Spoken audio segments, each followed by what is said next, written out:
El equipo de Juárez ha tomado una línea de rendimiento muy alta para ir en la disputa y el sueño de la 18ª estrella. Nacional frente a Santa Fe, 8 goles en 2 partidos, pero en el marco general de los cuadrangulares, 13 goles a favor, solo 4 en contra.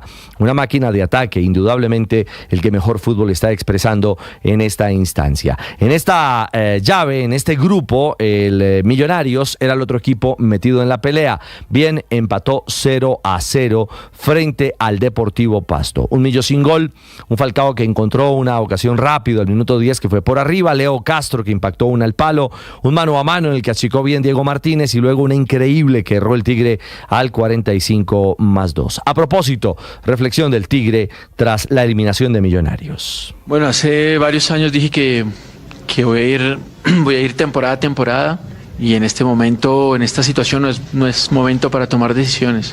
Tengo que sentar y pensar y ver qué quiero hacer en el futuro. Yo hasta el momento tengo hasta diciembre y después de lo de hoy voy a analizar qué voy a hacer con mi carrera. Ahí está, saber si tendrá competencia, si se queda en Millonarios, es absolutamente improbable que continúe en la Liga Colombiana. Veremos qué pasa con el goleador histórico, la leyenda Radamel Falcao García en su futuro deportivo. En el grupo B, Tolima hizo la diferencia, necesitaba ganarle al Once Caldas en Ibagué y lo hizo 1-0 con la anotación de Brian Hill. Lo que pasa es que al minuto 90+4, ya en la adición vino un penalazo. Junior Hernández sobre Joel Contreras, una sujeción, lo toma del brazo, le tira el cuerpo encima. El central Johnny Nestroza no determina la acción, tampoco Perdomo el VAR y vino la reclamación del técnico Hernán Darío Herrera. Ojo, especialistas como VAR Central, José Borda, analista arbitral, consideran que era penal. Bueno, el que desató su furia fue el técnico del Once Caldas. Que un partido bien jugado del Once en el segundo tiempo, un arbitraje nos lo quite. ¡Da putería! No puede ser.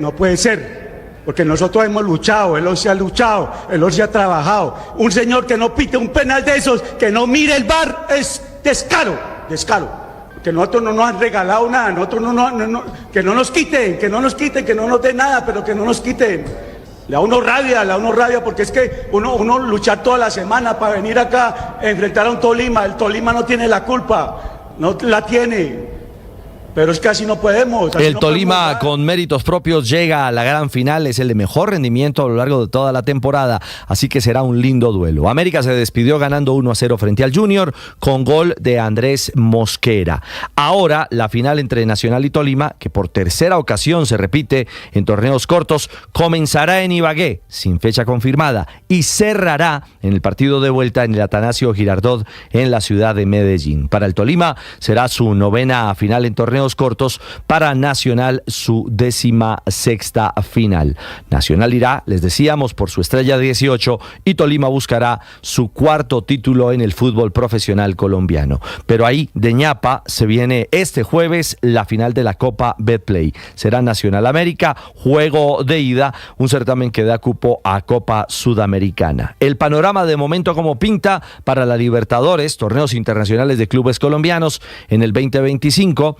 Bucaramanga como campeón va a la Libertadores, Tolima y Santa Fe por reclasificación, el primero con 92, el segundo con 91 puntos, tienen también asiento, y el campeón del segundo semestre sería Nacional o sería Tolima, quien no iría a la fase 3, sino que automáticamente ingresaría, en caso de ser campeón, a la fase de grupos. Y por Sudamericana, Millonarios, Once Caldas, Junior y seguramente América serán quienes tengan su asiento a nivel internacional. Panorama de la Liga. Más adelante hablaremos de los colombianos por el mundo y de mucho más. A esta hora, 7:04, los deportes en Mañanas Blue.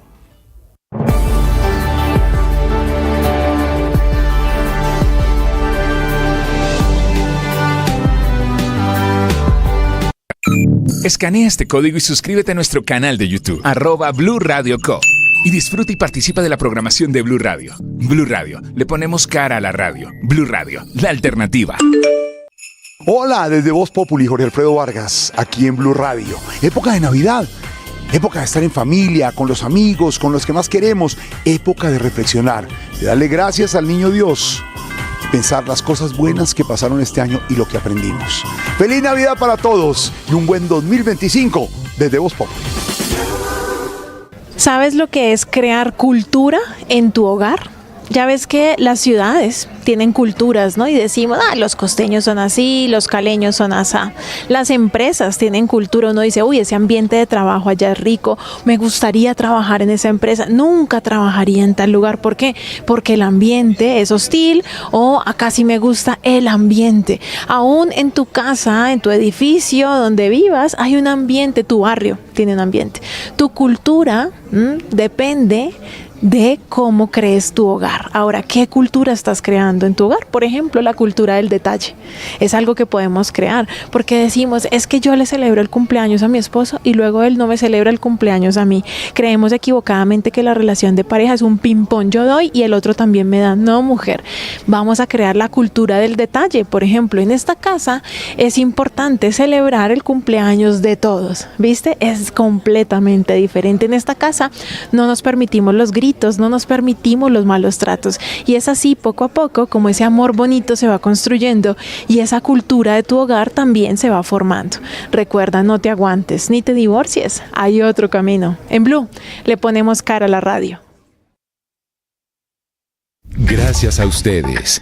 Nuevamente Mañanas Blue con Néstor Morales es el programa hablado más escuchado y visto de las mañanas en Colombia. Les vamos a contar noticias de Colombia y el mundo. Bienvenidos, esta mañana hay Alerta. 1 millón de gracias por estar cerca. Blue, más que radio. Hola, yo soy María Elvira Arango. Quiero invitarlos a la segunda temporada de Qué Locura, el podcast de salud mental. No se lo pierdan. Vamos a hablar de todo, desde bullying, pasando por desórdenes alimenticios, Alzheimer, depresión, ansiedad, adicciones, burnout. Bueno, 8 episodios de todo sobre salud mental. Los espero, no se lo pierdan. Llegó la hora de fluir con el planeta y actuar para proteger las reservas de agua que nos quedan. Día a día podemos hacer algo para unirnos a la corriente del cuidado del agua. No es un chiste. Debemos cuidar el agua. Unirnos a la corriente de las acciones sostenibles hará la diferencia. Todos podemos ser protagonistas de esta gran historia. Cuidar el agua, la corriente que nos une. Una campaña de Caracol Televisión, Blue Radio y La Calle.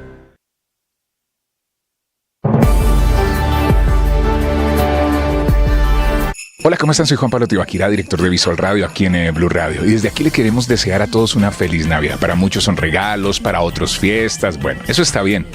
Pero tal vez la verdadera Navidad es esa que está llena de esperanza, de compartir con las personas que quieres, con las personas que amas. Si no tienes nada que compartir, pues comparte un abrazo, una buena palabra, una caricia, un entendimiento, una comprensión de lo que está pasando con las personas que están en tu entorno, a tu alrededor.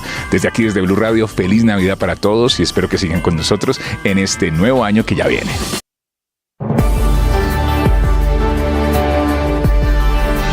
La noticia del momento en Blue Radio.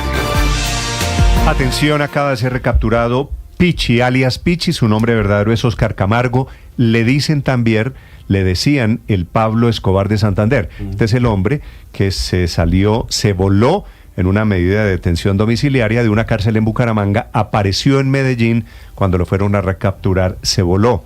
Episodio que costó en ese momento una inmensa recriminación en la que se metió el presidente Gustavo Petro y la ministra de Justicia. Sobre la recaptura que se acaba de producir en Copacabana, en el departamento de Antioquia, María Camila. Néstor, sí, lo encontró la policía y la Fiscalía General de la Nación en Copacabana. Desde el 9 de octubre estaba prófugo de la justicia después de violar la casa por cárcel que le habían dado a este hombre que lo llamaban el Pablo Escobar de Bucaramanga. Ese hombre controlaba, Néstor, el 98% del microtráfico en la capital de Santander y se había volado después de que le revocaran esa medida de aseguramiento en detención domiciliaria inmobiliaria que provocó esa controversia entre el gobernador Díaz Mateus y el presidente Gustavo Petro, porque paradójicamente, mientras el gobernador se quejaba por la fuga de alias Pichi y del beneficio que le habían dado de casa por cárcel, se conoció que la juez que le había dado la libertad era la juez María Piedad Díaz Mateus, que resultó ser su hermana. La juez argumentó que le dio ese beneficio, Néstor, en derecho como consecuencia de que la fiscalía no argumentó o no sustentó debidamente las pruebas para que ella pudiera dictar una sentencia o enviarlo definitivamente a prisión. Esta mañana la noticia es que fue recapturado en un operativo conjunto entre policía y fiscalía en Antioquia. Desde la Fiscalía, nuevos detalles de la recaptura de este Pichi, de este tristemente célebre Pichi, un traquetico en Santander o un gran traqueto, un narcotraficante de línea mayor en Santander. Felipe García.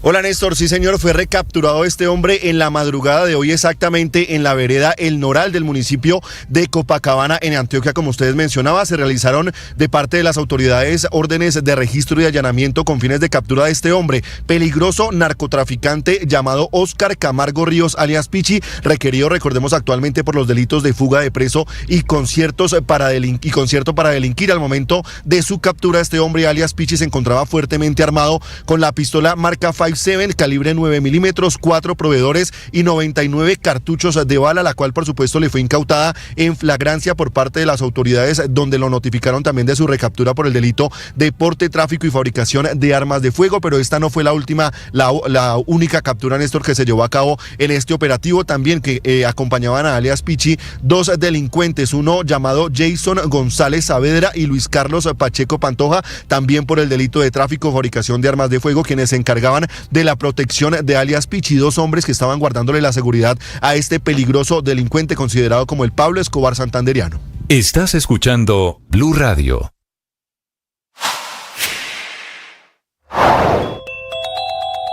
Amanece en Moscú el presidente derrocado en Siria, Bashar al-Assad. Él y su familia, que salieron huyendo, dejaron abandonado el lujoso palacio presidencial, recibieron la condición de exiliados del gobierno de Vladimir Putin. Él derrocado por una ofensiva de rebeldes islamistas extremistas de quienes poco se sabe. A estas alturas hay una inmensa incertidumbre internacional sobre quién va a gobernar Siria, quiénes son los golpistas, si ISIS, el Estado Islámico, está detrás. Simultáneamente, el gobierno de los Estados Unidos, ordenado por el presidente Biden, bombardeó esta madrugada 75 objetivos de ese Estado Islámico ubicados en territorio siria. Lo celebra Estados Unidos, que dice que puede ser el paso para restablecer un sistema democrático, después de una dictadura, primero la del hijo y antes la del padre, que duró más de 54 años. Necesitamos vivir con bondad. Necesitamos que nuestros pensamientos sean constructivos, que nuestras palabras sean oportunidad para que los demás se sientan bien, que nuestras emociones nos ayuden a construir un proyecto sólido, y que nuestras acciones estén apoyadas en valores sublimes, en valores firmes. No vivas con miedo, no vivas creyendo que los otros te van a hacer daño. Cuando uno tiene esas percepciones... 7 de la mañana, 13 minutos. La otra noticia del momento la está informando la Agencia de Defensa Jurídica del Estado, que es la suspensión provisional, ojo, esta no es una decisión definitiva, del laudo que condenó al Estado colombiano en el caso de Telefónica. Fueron más de 400 millones de dólares la condena, que en su momento, hace un par de semanas, ya causó tanta controversia, y la reacción del presidente Petro, usted recuerda, Ricardo, que dijo que el responsable de eso era el exministro de Comunicaciones, David Luna, dijo el presidente Gustavo Petro. Sí, señor, y también advirtió en un discurso, y si no recuerdo mal también en redes sociales, que Colombia reevaluaría si iba o no a seguir perteneciendo a esos organismos internacionales de disputa, de conflictos, por considerar que estaban fallando en contra de Colombia, olvidando que ese mismo CIADI había fallado a favor del Estado colombiano en la misma demanda por el mismo tema que había interpuesto, claro, América Móvil, del señor Carlos Slim, que es la dueña de la marca Claro en América Latina. 7:14 minutos. Esta es una decisión de ese mismo CIADI, que es un tribunal de arbitramiento del Banco Mundial. Esta es en favor del Estado colombiano. El doctor Yebrail Haddad es el director de Defensa Jurídica en temas internacionales. Doctor Haddad, buenos días. Néstor, muy buenos días. Un saludo muy cordial a usted, a todo el equipo periodístico de Blue Radio y a toda la gente en el territorio nacional que nos sintoniza a esta hora de la mañana. Gracias, doctor Haddad. Esta decisión del CIADI, del Centro Internacional de Arreglos de Diferencias sobre Inversiones, es un triunfo, por supuesto, para ustedes, para la Agencia de Defensa Jurídica, pero provisional, es una suspensión no definitiva. Néstor, una vez se conoció la decisión en la que el Tribunal de Arbitramiento, adscrito al CIADI, como usted bien lo señala, condena a Colombia en este episodio conocido como el laudo de Telefónica contra Colombia, impone una condena de $379 millones más las costas calculadas. El señor director general de la agencia, el doctor César Palomino Cortés, nos dio instrucciones precisas a mí, a su equipo de trabajo, para que de manera inmediata estudiáramos las posibilidades jurídicas que teníamos para controvertir y atacar este nefasto laudo. Como usted lo ha dicho, este laudo fallado por hechos y condiciones jurídicas muy similares a las de América Móvil, pues tiene una decisión diferente. Ya Colombia se había beneficiado de un pleito de arbitramiento también a su favor en el caso de América Móvil, y acá con los mismos argumentos, con las mismas situaciones jurídicas, con los mismos hechos, había tenido una decisión adversa. A partir de esta instrucción, este es un laudo del 12 de noviembre, 15 días después, la Agencia Nacional de Defensa Jurídica del Estado, el 27 de noviembre anterior, presenta la solicitud de anulación del laudo de Telefónica. Esta solicitud viene acompañada también con una petición de suspensión provisional de la ejecución del laudo. El 6 de diciembre anterior, es decir, esta es una decisión del viernes anterior, de horas de la noche, el CIADI toma la decisión de registrar la solicitud de anulación que presenta Colombia a través de la Agencia de Defensa Jurídica del Estado y ordena la suspensión provisional de los efectos de la ejecución. Pero del laudo. Acláreme una cosa, aquí, ¿qué espera Colombia si no hay una segunda instancia, no hay una sentencia o no hay posibilidades de apelación a la decisión original del CIADI, la de hace un mes? Sí, procedimentalmente los laudos en este caso y en el reglamento que tiene CIADI no tiene recurso de apelación, pero son susceptibles de anulación. La anulación, en este caso, también en materia de arbitraje de inversión internacional, tiene los mismos efectos que tendría una anulación en el orden interno, es decir, retrotrae las cosas al momento inicial, como si nunca hubiera existido. Lo que pretende Colombia, ya en este momento lo logró, es primero que no le cobren a Colombia los $379 millones. Eso es lo primero. Es un poquito, es un poquito más, porque son más intereses, más las costas. Esto termina más siendo costas, 4 millones en abogados. 450 millones de dólares mal contados. Entonces, eso es lo primero que se logra es suspender la ejecución. O sea, no hay forma en este momento que Telefónica inicie un proceso de ejecución de este laudo, porque queda suspendido en el tiempo hasta tanto un comité ad hoc que se va a constituir, no se ha constituido, decida otra cosa. Y lo segundo que se pretende es expulsar definitivamente del mundo jurídico este laudo en términos de lograr la ficción jurídica de que nunca se hubiera emitido, es decir, la anulación del laudo. Claro, ese es el proceso que se adelantará y que llevará a la discusión en el próximo año, quizás. Doctor Haddad, ¿quiénes van a definir si se anula o no este laudo arbitral? Bien, la siguiente etapa es la constitución de un comité ad hoc. ¿Qué significa un comité ad hoc? Como ya hubo un tribunal de arbitramiento que tomó la decisión, ese tribunal no puede examinar su propia decisión. O sea, si bien no hay un recurso de apelación, sí sería otra especie de tribunal, que en este caso, de acuerdo con el reglamento, se llama comité ad hoc, quien analizaría y estudiaría las circunstancias y las especiales causales que está invocando Colombia frente al laudo de Telefónica para pedir su anulación. Este comité no se ha constituido. CIADI plantea unas reglas generales, pero estos procedimientos de arbitraje de inversión internacional son muy consensuados. Es decir, hay unas reglas mínimas, pero las partes dialogan. Como le decía, esta es una decisión en el que CIADI registra la solicitud de anulación, suspende provisionalmente la ejecución del laudo que ocurre el viernes en la noche anterior. Ustedes tienen esta noticia de primera mano, y lo que viene es la constitución de este comité ad hoc. Nosotros... Pero un comité ad hoc, discúlpeme, doctor Haddad, ¿sería en la práctica una especie de tribunal de apelación de la primera decisión? En la práctica funcionaría así, Néstor, pero técnicamente no puede ser llamado así. Eso no es un comité imparcial. ¿Y quién los nombra?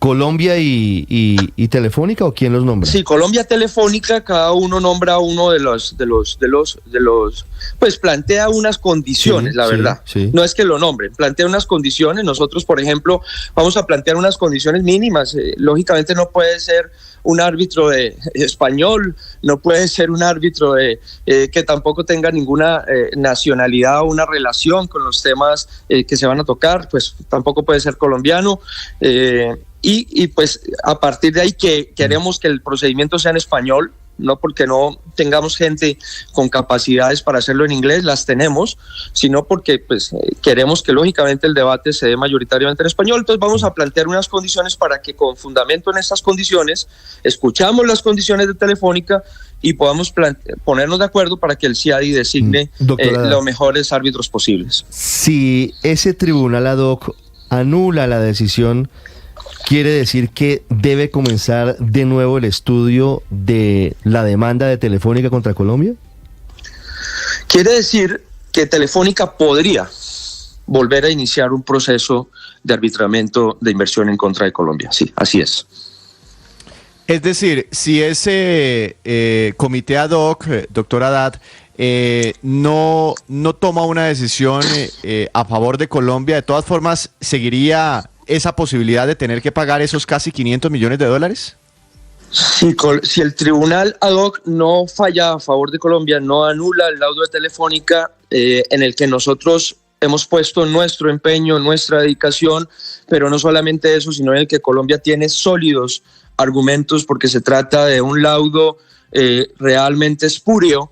Si eso llegara a ocurrir, que esperamos que no sea el escenario, Colombia tendría que pagar la condena. Sí, doctora Haddad, ¿por qué Colombia le ganó a América Móvil el caso con Comcel, que era parecido, pues al final de cuentas era la reversión de los equipos, la prórroga del contrato? Por los mismos hechos, ganó un pleito, el de América Móvil, y perdió el otro, el de Telefónica. Bien, lo primero es, Néstor, porque pues las valoraciones en derecho tienen unos componentes subjetivos.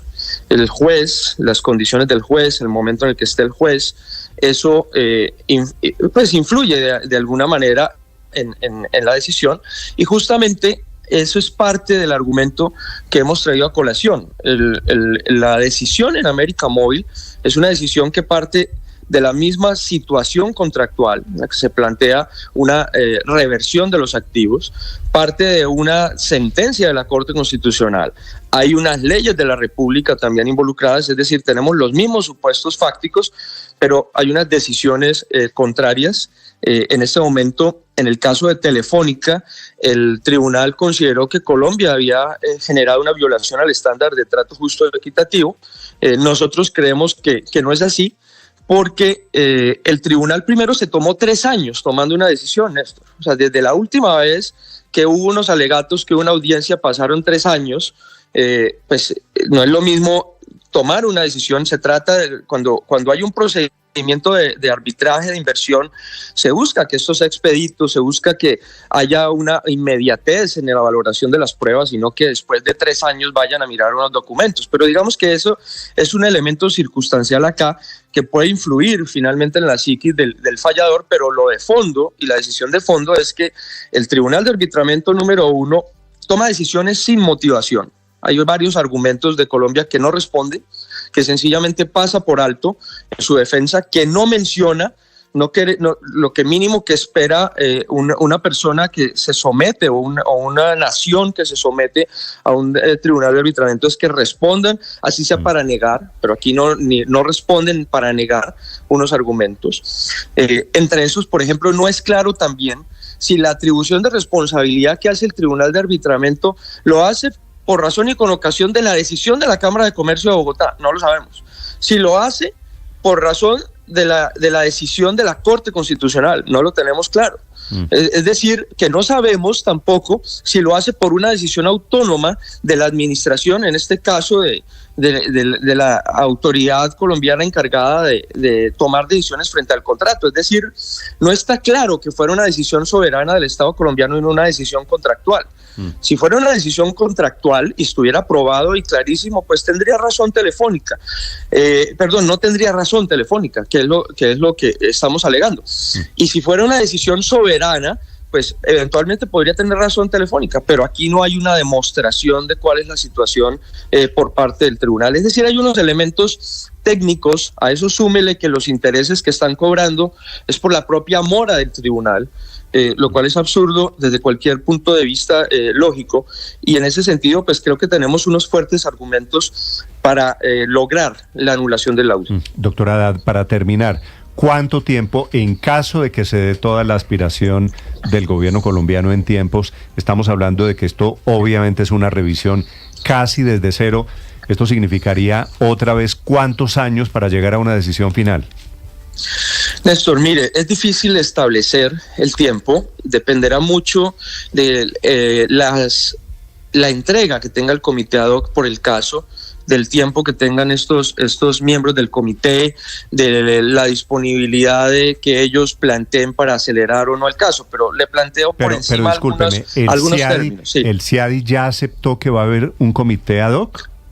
Esa decisión es del 6 de diciembre, es inamovible, va a haber un comité ad hoc, el 6 de diciembre se suspendió la ejecución del laudo, es una decisión inamovible y los únicos que pueden cambiar esa decisión de la suspensión de la ejecución del laudo es el propio comité ad hoc que se va a constituir para ese fin y que en este proceso de constitución podríamos tardar hasta 6 meses. Claro. Y paradójicamente, para efectos políticos, tanto que la criticó el gobierno nacional, el CIADI le concede aquí la razón al gobierno colombiano, significa volver a barajar, como quienes juegan cartas saben lo que significa el término. Doctora Haddad, muchas gracias por acompañarnos esta mañana. Gracias a usted, Néstor. Un abrazo muy especial. Es el director de la Agencia Internacional, de la Agencia de Defensa Jurídica del Estado, 727 en Mañanas Blue. Estás escuchando Blue Radio. En Colombia, hoy es el Día Mundial contra la Corrupción. El presidente Petro hace denuncias este fin de semana sobre corrupción en un caso en la salud, en una EPS, se llama Cosalud, una EPS de Cartagena que tiene más de 3 millones de pacientes, cuya junta directiva autorizó en noviembre del 2022 que la EPS fuera fiadora de un préstamo en una operación financiera valorada en cerca de 221.000 millones de pesos. Lo descubre hoy la Superintendencia de Salud, que dice que es plata pública, plata girada del erario de la salud, que no podía ser utilizada para una operación financiera.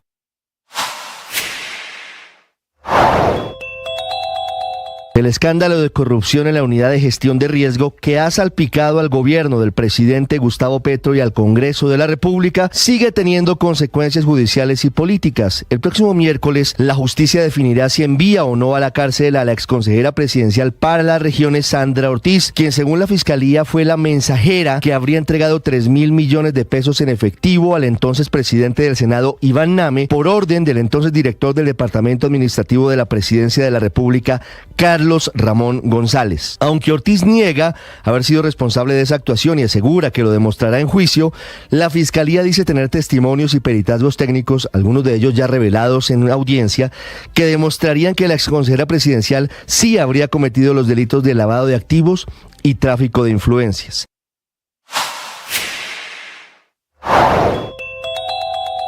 Amanece en Moscú el presidente derrocado en Siria, Bashar al-Assad. Él y su familia, que salieron huyendo, dejaron abandonado el lujoso palacio. 7 de la mañana, 29 minutos. Atención, la Fiscalía se le metió esta mañana al rancho, literalmente, a la casa del Gatico. Se llama Jorge Luis Alfonso López, es hijo de la gata de doña Enilce López, que murió el año pasado. Fue gestor de paz el Gatico. Este está detenido, sí, pero la fiscalía... El gobierno nacional lo había nombrado como gestor de paz y luego del escándalo revocó el nombramiento, en la época en la que Danilo Rueda era el alto comisionado para la paz, antes de Oti Patiño. La fiscalía está en allanamiento de sus muchas propiedades y acaban de encontrar increíblemente miles de joyas, un cargamento de oro allí en sus residencias. Vanessa Saldarriaga.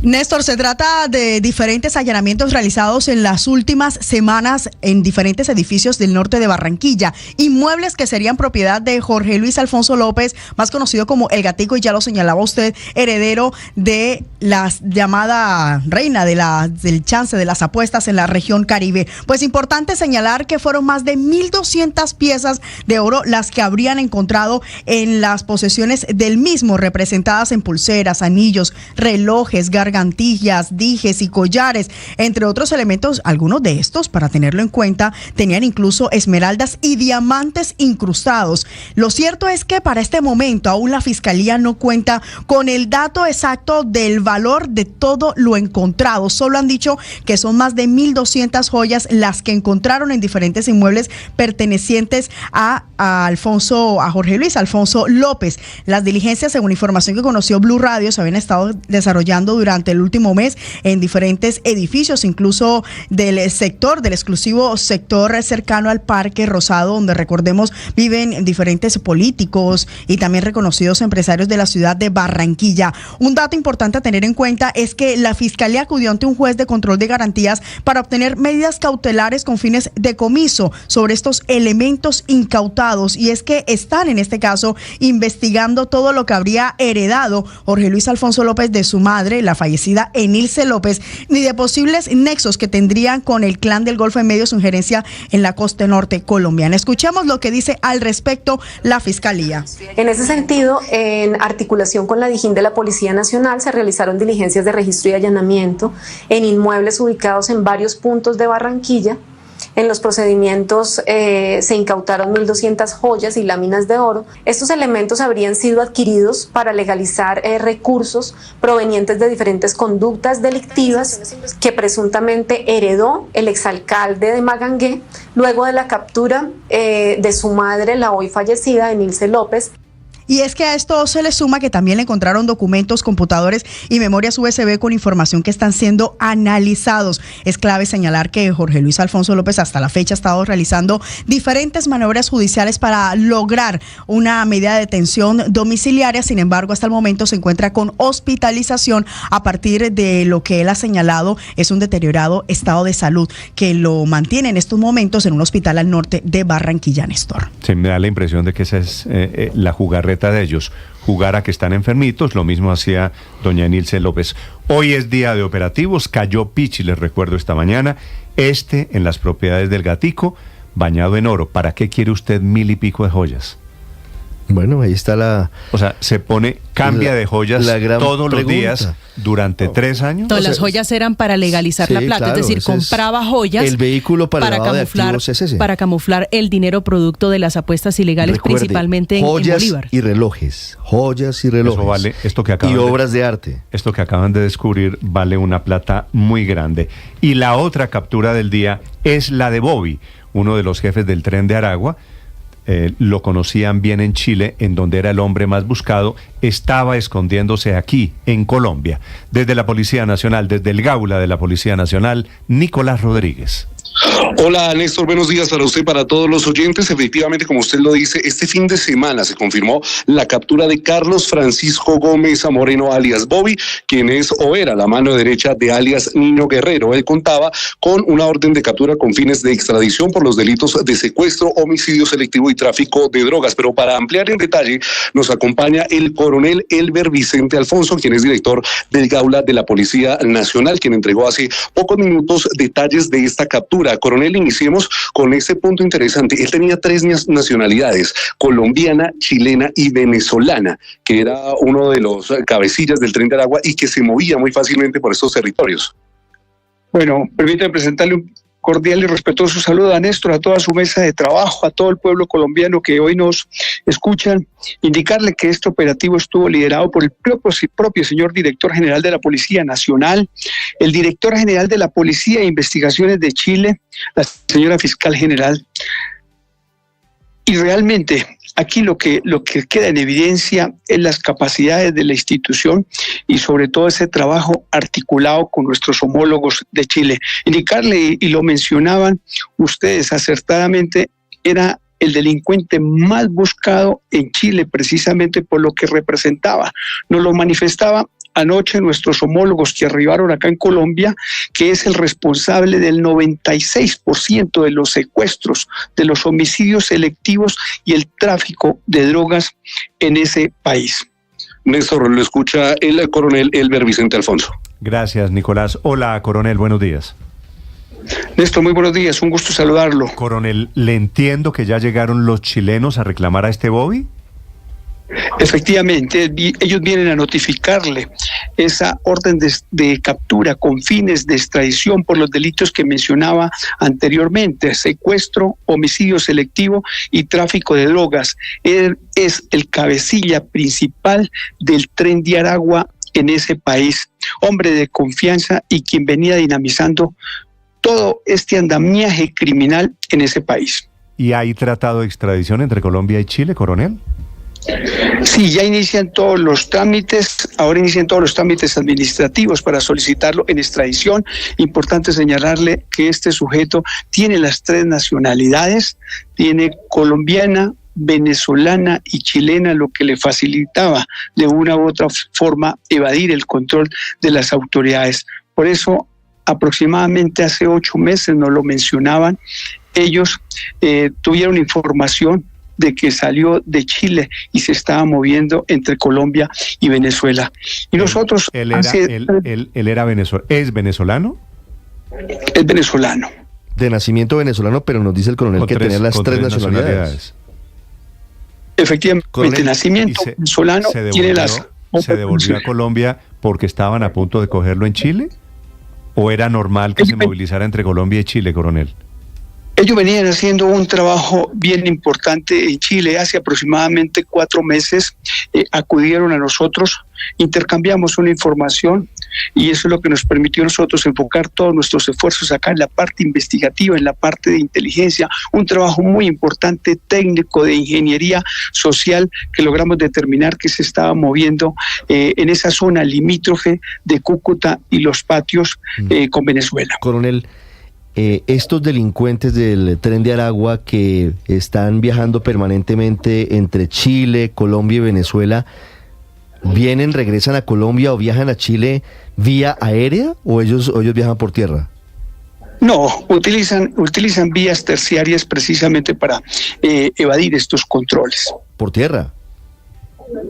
Por carretera, sí, señor. Pues imagínese usted el viaje tan complicado, coronel. Este hombre, ¿qué estaba haciendo en esa zona limítrofe entre Colombia y Venezuela, en Los Patios? ¿Se habían recrudecido los hechos delictivos por cuenta de la llegada de este hombre, de Bobby? En nuestro país, realmente la injerencia que él tenía no es mayor, pero inclusive, a pesar de estar en esa zona de limítrofe de Venezuela y Colombia, venía dinamizando todas las acciones criminales. Nos lo manifiestan acá nuestros homólogos que realmente el porcentaje, que no había absolutamente nada que se moviera si este delincuente no autorizaba alguna acción criminal en ese país. Hay una afectación de manera significativa en el tema del secuestro, la extorsión y los homicidios selectivos en ese país. Estas imágenes que estamos viendo, coronel, del momento en que lo capturan, ¿son en un hotel en Cúcuta? No, tenía una particularidad. Él alquilaba apartamentos, casas suntuosas, muy bien ubicadas, con el fin de no dejar como evidencia de su ubicación. Entonces tenía allí 2, 3 apartamentos por lo pronto alquilados y se estaba moviendo en esas viviendas. Sí. ¿Quién es la mujer con la que él estaba cuando llegan ustedes, coronel? Bueno, ese es un amante de las que tenía este sujeto, y así como enfrenta hoy el tema de este requerimiento de extradición, me imagino que también está expuesto ahí porque es un amante. ¿Quiere decir, se le armó también un problema conyugal? Seguramente sí, porque fue ubicado con la amante en horas de la madrugada del día sábado. ¿Y él tenía una esposa? Sí, señor, tiene una esposa también de nacionalidad venezolana. ¿Y vive dónde esa esposa? Pues curiosamente vivían relativamente cerca, allá en ese municipio. Entonces muy astuto para huir de las autoridades, pero también para huir del control ahí con familiar. ¿La esposa también estaba en Cúcuta? En los patios, en otro apartamento. ¿Y él se voló de Chile, vino a Colombia y fue a visitar la esposa? Sí, la esposa está ubicada también desde hace algunos meses, está ubicada también en ese municipio, y también la amante con la cual fue ubicado es también de nacionalidad venezolana. Ah, ok. Este es el reporte del coronel Ever Alfonso, director del Gaula de la Policía, sobre la captura de este Bobby, que es uno de los jefes del Tren de Aragua. Ahora, una pregunta final le hago, coronel Alfonso. El Tren de Aragua, que tiene el niño guerrero y que tenía este Bobby, le cogen un jefe y automáticamente al día siguiente tiene una nueva estructura. Seguramente este sujeto va a ser reemplazado, pero aquí es importante señalarles, Néstor, que esta captura sí tiene un impacto muy importante en la seguridad, en la tranquilidad, no únicamente de Chile, sino en todo el continente americano. Ustedes saben que esta estructura criminal tiene un tema de expansión, y actualmente la información que nosotros manejamos, procesamos, es que tiene ya injerencia criminal en 10 o 12 países de acá del continente americano. De hecho, a esta sumatoria de esfuerzos se vinculó la DEA, con quien también estamos haciendo un trabajo bien importante, porque ellos también ya están sufriendo los embates de esta estructura, especialmente en Nueva York y Houston. Sí. Coronel, en las imágenes de la captura de este señor estoy viendo un osito de peluche. Creo que es un osito de peluche. Sí, señor. Era algún regalo que le había comprado para llevarle al amante. Como era de tierno Bobby, ¿no? Efectivamente, con unas características bien especiales, como ustedes lo mencionan, pero sí. El tierno Bobby era el jefe de esa multinacional del crimen, el Tren de Aragua, que era el más buscado en Chile, que cayó en las últimas horas en la frontera entre Colombia y Venezuela. Coronel Alfonso, gracias por acompañarnos esta mañana. A ustedes muy amable por darnos la oportunidad de comentarle a los colombianos estos importantes resultados, y como ustedes también los escuchaba ahora que vienen otras capturas bien importantes. ¿Sobre el Tren de Aragua? Sí, señor. Aquí precisamente desde anoche no hemos parado acá con nuestros homólogos de Chile y también con la DEA, intercambiando algunas informaciones bien importantes que nos permitan seguir afectando a esta estructura. En lo corrido del año y finales del año pasado hemos capturado más de 110 integrantes de esta estructura de nacionalidad venezolana. Sí. Coronel, le pregunta a una oyente, ¿la amante de Bobby fue detenida? No, señor. No, ella no tiene ningún requerimiento y está legalmente en nuestro país. Ok. Venezolana, usted me dijo que era, ¿no? De nacionalidad venezolana, sí, señor. Vale. Coronel, muy amable. Me deja saludarlos. Un abrazo para ustedes. Lo mismo, gracias. Es el director del Gaula, el Departamento Antisecuestro de la Policía Colombiana, reportando la captura de este Bobby, uno de los grandes delincuentes venezolano. Él, su verdadero nombre, Carlos Gómez Moreno, cabecilla de ese Tren de Aragua, capítulo Chile. Estás escuchando Blue Radio. Necesitamos vivir con bondad. Necesitamos que nuestros pensamientos sean constructivos, que nuestras palabras sean oportunidad para que los demás se sientan bien, que nuestras emociones nos ayuden a construir un proyecto sólido y que nuestras acciones estén apoyadas en valores sublimes, en valores firmes. No vivas con miedo, No vivas creyendo que los otros te van a hacer daño. Cuando uno tiene esas percepciones, cuando uno funciona desde esos prejuicios, no solo vive en un infierno, sino que agrede a los otros. Oye, no estés creyendo que los otros son malvados y que te van a dañar. Actúa desde el dato, desde lo objetivo, no desde la interpretación. Y por favor, sé libre. Tú eres una persona llamada a la felicidad. Tú sabes.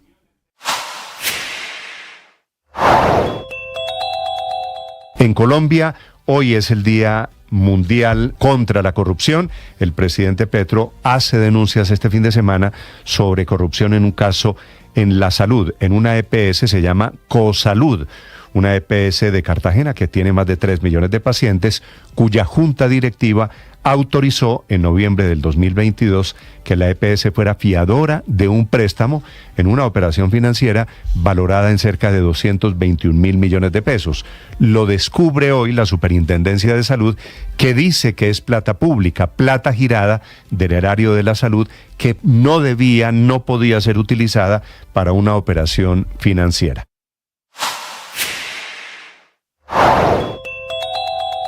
El escándalo de corrupción en la unidad de gestión de riesgo que ha salpicado al gobierno del presidente Gustavo Petro y al Congreso de la República sigue teniendo consecuencias judiciales y políticas. El próximo miércoles, la justicia definirá si envía o no a la cárcel a la exconsejera presidencial para las regiones Sandra Ortiz, quien según la Fiscalía fue la mensajera que habría entregado 3.000 millones de pesos en efectivo al entonces presidente del Senado, Iván Name, por orden del entonces director del Departamento Administrativo de la Presidencia de la República, Carlos Ramón González. Aunque Ortiz niega haber sido responsable de esa actuación y asegura que lo demostrará en juicio. Me corrigen algunos oyentes, María Camila, y me dicen que no era un osito de peluche, que era un elefante de peluche que está en la mesa de noche a la izquierda en la captura de Bobby. ¡Qué tierno, no, Bobby! No, Bobby era muy tierno y generoso, detallista, un hombre muy romántico. A esa persona que lo corrige le debo decir que son dos. Son varios oyentes que se dieron cuenta del elefantico que hay a la izquierda. No, son dos. A mano derecha. Nosotros somos expertos en ver elefantes. Mire, pero ahí hay un osito. Ese es un osito, dice te amo. El osito a mano derecha. Es que el hombre del que habla le está apuntando al osito con la pistola prácticamente. Mire. El osito lo veo, el osito está en la mesa de noche. En la mesa de noche, la que está a la izquierda de Bobby. Y el elefante está en la mesa de noche, padre, ahí lo ve, un poquito más oscuro, a la derecha. Son dos. Son dos. Entonces, muy detallista el hombre. No, a mí me gustó el osito, Bobby, tiene un corazón y dice te amo. Una ternura, padre, que me produce conmoción. Entonces, a la izquierda, oso de peluche. Oso de peluche. A la derecha, elefante de peluche. Pero me gusta más el osito que dice te amo. El osito tiene un corazón, abrazando un corazón y dice te amo. A Bobby le conviene que no lo saquen de la cárcel pronto, ¿no? Porque lo van a matar en caso de que lo suelten. 7 de la mañana, 47 minutos. Mucha atención. Las autoridades en Francia esta mañana están revelando que el conductor del bus en el que se mataron 2 colombianos la semana pasada había consumido cocaína, iba bajo los efectos de la cocaína y sabía que el bus tenía problemas de frenos. A pesar de eso, tomó la vía más empinada para evitar los peajes. En España, Enrique Rodríguez. Pues Néstor, esta mañana es la Fiscalía de Marsella quien ha puesto en marcha una nueva fase de la investigación, después de haber decretado prisión provisional para el conductor del autobús accidentado hace ahora 8 días en la propia Francia y que había salido desde el Hospitalet de Llobregat, desde Barcelona, con destino a Andorra. A bordo, bien lo saben nuestros oyentes, iba un importante grupo de colombianos. 2 de ellas han fallecido como consecuencia de ese accidente y otras 7 se encuentran gravemente heridas. El conductor, que en un primer momento parecía ser quien había salvado a los viajeros de una catástrofe mayor, haciendo colisionar el autobús contra un muro en lugar de hacerlo caer por un precipicio, se encuentra ahora en serios problemas. Y es que los informes policiales acreditan que este hombre, de 50 años de edad, ha dado positivo en benzoilescognina, es decir, el principal metabolito de la cocaína, lo que sugiere para los investigadores que había consumido esta sustancia en algún momento próximo al accidente. Pero no es la única irregularidad o la única circunstancia que complica el futuro de este hombre. El vehículo utilizado habitualmente por este conductor había permanecido en la carretera a pesar de no haber sido sometido a la obligatoria inspección técnica de vehículos y su tacógrafo, es decir, un dispositivo que tienen todos los vehículos para registrar la velocidad y los tiempos de conducción, había sido desactivado. Así que a este hombre se le acusa ahora mismo de homicidio involuntario y lesiones involuntarias con incapacidad laboral total inferior a 3 meses, agravado, siempre según la versión de la justicia francesa, por la violación deliberada de su deber particular como conductor, de primar la prudencia y la seguridad de los pasajeros. A eso hay que sumar el uso de los estupefacientes. La investigación está trabajando desde hoy con la hipótesis del fallo mecánico del vehículo, particularmente del sistema de frenado, que es algo que se venía señalando desde los primeros momentos del accidente. Sin embargo, aquí también hay otra novedad, y es que al parecer ese fallo mecánico no se produjo en primera instancia en el momento del accidente, sino cuando el vehículo salió de Andorra. Al iniciar el viaje de vuelta, ya el conductor habría notado que había un problema con el sistema de frenado. Sin embargo, decidió seguir adelante con el viaje con las funestas consecuencias que hemos conocido, Néstor. Estás escuchando Blue Radio.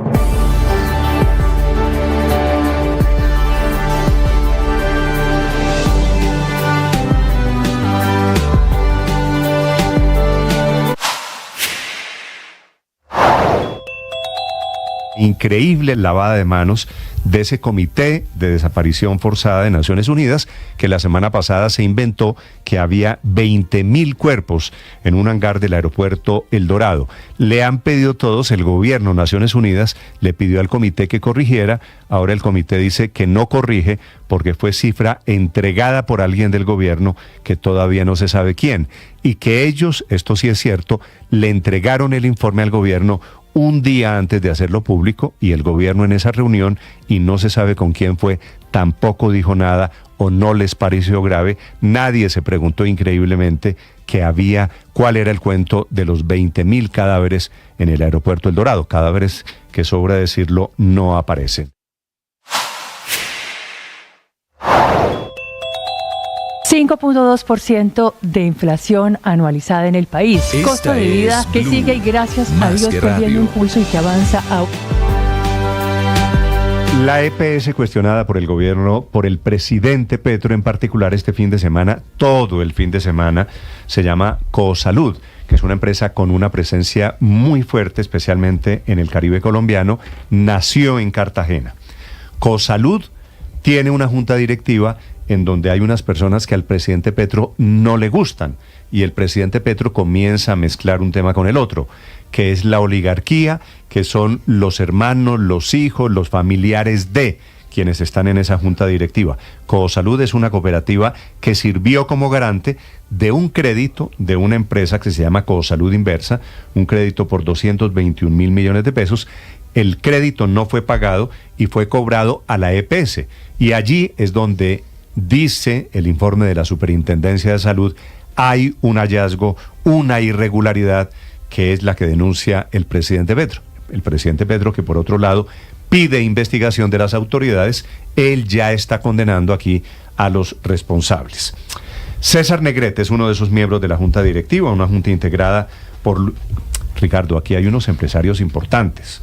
Aquí hay una gente que no está, dice el presidente, que son de la oligarquía, dice el presidente que son Rafael Santos, hermano de Pacho Santos, sí. Jaime Pastrana, hermano de Andrés Pastrana. Jaime Pastrana, a quien yo no conozco, es médico, sí. ¿No es verdad? Muy alejado del mundo político, en realidad. César Negret, hermano del exdefensor del pueblo, Carlos Negret. Sí, pero...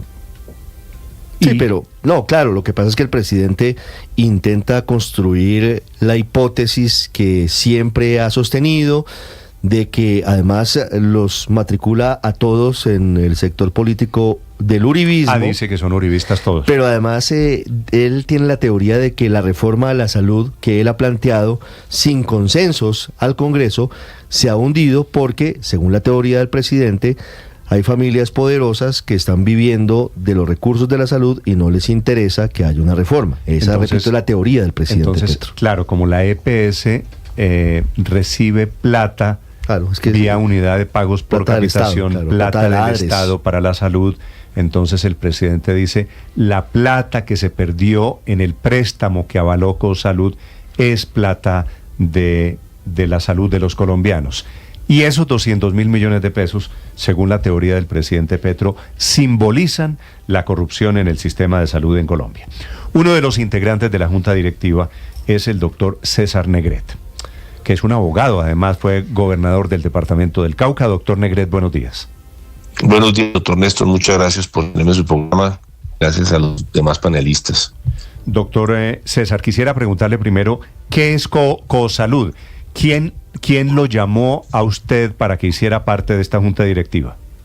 Cosalud es una cooperativa que es integrada por 7.000 cooperados. Es una cooperativa que nace en un barrio popular en Cartagena hace 30 años. Y en el 2018, Jaime González, a quien yo no conocía, me invita a ser miembro de la junta directiva de Cosalud, y yo acepto la invitación, y ahí me encuentro con una junta de otros colegas de una vasta experiencia en los temas de salud, en los temas financieros y en los temas empresariales, y empezamos esa labor. Quiero comenzar diciéndole, doctor Néstor, que el crédito que usted menciona nunca fue desatendido. El crédito nunca colapsó. Es un crédito de hace 2 años, del cual sabía la superintendencia, no la Olaya Herrera, y no me voy a referir a presidentes más recientes para no exacerbar la ira presidencial, sino la superintendencia de ahora. Uno de los 3 superintendentes que hemos tenido en 3 años, en estos 2 años y medio, sabía ese crédito. Eso es una operación autorizada, bien constituida y siempre atendida. Nunca se colapsó el crédito. ¿Qué es lo que hace que se active la cláusula aceleratoria de la obligación? Los anuncios del gobierno de que va a investigar y la intervención posterior. Los recursos del crédito se pagan 2 días antes de la intervención. ¿Quién se los paga? El propio banco que los ha prestado. El Banco Sudameris hace uso de la cláusula aceleratoria y paga el crédito. De modo que el aval que la Junta Directiva autorizó legítimamente no se efectuó. Doctor Negret, ¿la plata, los 221.000 millones de pesos, no se perdieron? No se perdieron porque, ahora le explico, la garantía, esos recursos son del 10%, si me da un tiempo le explico. El régimen contributivo y el régimen subsidiado, los colombianos de presupuesto público pagan una UPC. Por cada afiliado a las EPS le pagan el régimen contributivo una cifra más o menos cercana a los 1.500 pesos al año, y el régimen contributivo, el régimen subsidiado... 1.500 no, millón y medio. 1.586.000 al año, distribuido en cuotas mensuales. Y en el régimen subsidiado 1.256.000. De esos recursos, esta cosa el régimen subsidiado, ¿verdad? Subsidiado y muy pequeño contributivo. Pero entonces, del régimen subsidiado, el 92% es de destinación específica y exclusiva para la salud. Y el 8% es de administración, recursos propios, reitero la palabra propios. Esos recursos propios se destinan a pagar arrendamientos, a pagar empleados, y también se pueden para gestionar créditos. La Junta aprueba, y eso está en actas, una garantía hasta por 221.000 millones sobre esos recursos propios, no sobre recursos de la salud. Esa garantía se da en el evento y se hace efectiva en el evento en que el principal, que es Inversa, no pagara, pero Inversa venía pagando pero perdóneme, cumplidamente. Perdóneme ahí, yo lo voy interrumpiendo, usted me disculpa. Sí, señor. ¿Qué es Inversa? Ustedes crearon una empresa que se llama Cosalud Inversa, que no es nosotros. la que les pide la garantía, ser garantes de... Sí, no nosotros. La cooperativa tiene varias inversiones, entre ellas, y varias sociedades, entre ellas Inversa, y entre ellas varias clínicas. La Junta de la EPS no tiene nada que ver ni con Inversa ni con las demás inversiones. Pero el Banco Sudameris, al evaluar la solicitud de crédito, el Banco Sudameris pide garantías y dice, bueno, ¿cómo me van a pagar ustedes 221.000 millones de pesos? Y el banco y le dice Cosalud, le vamos a pagar cediéndole los ingresos de unas IPS de la cooperativa para que le paguen ese crédito. Entonces dicen, constituyan una fiducia. Esa fiducia o patrimonio autónomo se constituye y se empieza a atender cumplidamente la obligación. Pero le dice además, pero me da una garantía adicional, que esta operación la avale la EPS. La EPS sirve, digamos, de fiador, y el banco acepta la fianza y el banco estudia jurídicamente y riesgos y se da cuenta que lo que la EPS está ofreciendo lo puede ofrecer, que es que los recursos propios sobre el 8%, no sobre la plata de la salud ni sobre que es destinada a atender a los pacientes. Eso no se puede. Para hacerlo en propias palabras, el banco es el que establece si la garantía que le ofrecen es idónea, y obviamente el banco sabe que no se pueden hipotecar o dar como aval recursos que son de... ¿Para qué era la plata? Perdóname. ¿Para qué era la plata del préstamo, doctor Negret? Buena pregunta. La plata era para cumplir márgenes de solvencia y márgenes de liquidez. Todas las EPS son unas empresas aseguradoras que aseguran el riesgo de salud de sus afiliados. Entonces tienen que cumplir unos márgenes de liquidez y unos márgenes de solvencia, porque eso es regulatorio. Entonces colocan esa plata en una fiducia para probar que esa plata está allí y que puede responder ante cualquier contingencia. Esa plata estaba allí. Los 221 mil millones no son de un embargo a la EPS. Jamás ha sido embargada la EPS. El banco, 2 días antes de la intervención, ante los anuncios de intervención, levanta una alerta y se paga. Entonces aquí hay 3 actores: un banco que presta la plata y un banco que se la prepaga anticipadamente. Una junta directiva que autoriza un aval que no es efectivo, que nunca se causó, que no puso en regla los recursos y que lo podía hacer porque lo hace sobre recursos propios. Néstor, ya la Procuraduría lo acaba de decir, las EPS tienen recursos propios. ¿Cuáles?